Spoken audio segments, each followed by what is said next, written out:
Welcome to നെക്സോരീന talks. ഇന്ന് നെക്സോരീന ടോക്സിൽ സംസാരിക്കുന്നത് Better Call Saul season 2 episode 8 ആയിട്ടുള്ള ഫിഫിയെ കുറിച്ചാണ്.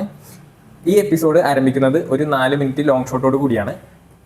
മെക്സിക്കൻ അതിർത്തിയിൽ ഒരു ഐസ്ക്രീം ട്രക്ക് പോലീസിന്റെ പരിശോധനയെല്ലാം കഴിഞ്ഞ് മുന്നോട്ട് പോകുന്നത് ആണ് ഈ രംഗം കാണിക്കുന്നത്. ഹെക്ടർ സലമാങ്കയുടേതാണ് ഈ ട്രക്ക്.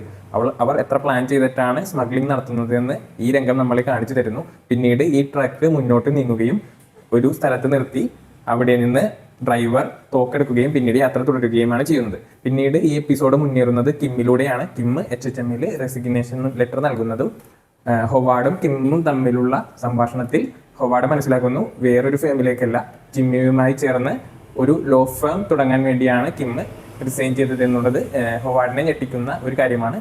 കൂടാതെ കിം വളരെ കഷ്ടപ്പെട്ട് HHMലേക്ക് കൊണ്ടുവന്ന മേസ വെർദ എന്ന ക്ലയന്റിനെ തൻ്റെ പക്കൽ ചേർക്കാൻ കിം ഒരു മീറ്റിംഗ് നടത്തുകയും അത് വളരെയധികം വിജയമാവുകയും ചെയ്യുന്നു.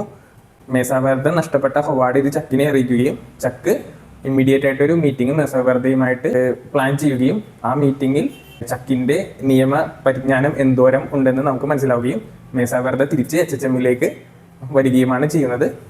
മേസ വെർദയെ നഷ്ടപ്പെട്ട കിം ജിമ്മിയോട് വളരെയധികം സങ്കടത്തോടു കൂടി നമ്മളുടെ പ്ലാനുമായിട്ട് മുന്നോട്ട് പോകണോ വേണ്ടയോ എന്ന് ചോദിക്കുന്നു.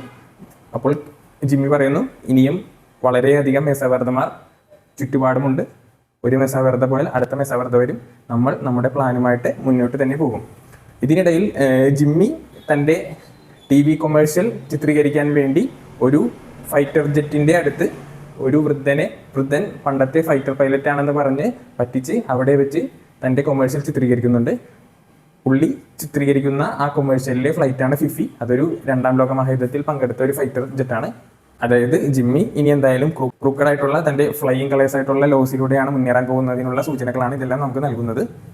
മൈക്ക് മറ്റൊരു വശത്ത് ഹെക്ടർ സലമാങ്കയെ വളരെയധികം നിരീക്ഷിക്കുന്നുണ്ട്. അദ്ദേഹം എന്തോ വലുത് കാര്യമായിട്ട് പ്ലാൻ ചെയ്യുന്നുണ്ട് ഹെക്ടർ സലമാങ്കയ്ക്കെതിരെ. മേസ വെർദയുമായിട്ടുള്ള മീറ്റിംഗിന് ശേഷം ചക്ക് വളരെയധികം അസുഖബാധിതനാവുകയും അദ്ദേഹത്തെ ഏണസ്റ്റോ വീട്ടിലെത്തിക്കുകയും അദ്ദേഹത്തോടൊപ്പം വളരെ അധികം നേരം ചെലവഴിക്കുകയും ചെയ്യുന്നു. ജിമ്മിക്ക് വയ്യാതായിട്ടുള്ള വിവരം ഏണസ്റ്റോ ജിമ്മിയെ അറിയിക്കുകയും ജിമ്മി വൈകാതെ തന്നെ ചക്കിനെ കാണാൻ ചെല്ലുകയും ചെയ്യുന്നു.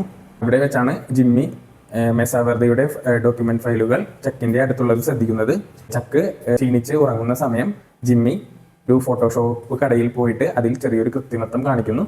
ജിമ്മി എന്നിട്ട് ഈ ഫയലുകൾ തെറ്റായ ഫയലുകൾ അതിനകത്ത് തിരികെ കയറ്റുന്നു. ഇനി തുടർന്നുള്ള എപ്പിസോഡുകളിൽ എങ്ങനെ മൈക്ക് ഹെക്ടർ സലമാങ്കയെ നേരിടുന്നു എന്നുള്ളതും ജിമ്മി ചെയ്ത ഈ ഫോർജറി എങ്ങനെ ചക്കിനെ അഫക്റ്റ് ചെയ്യുന്നു എന്നുള്ളതും നമുക്കിനി തുടർന്നുള്ള എപ്പിസോഡുകളിൽ കാണാം.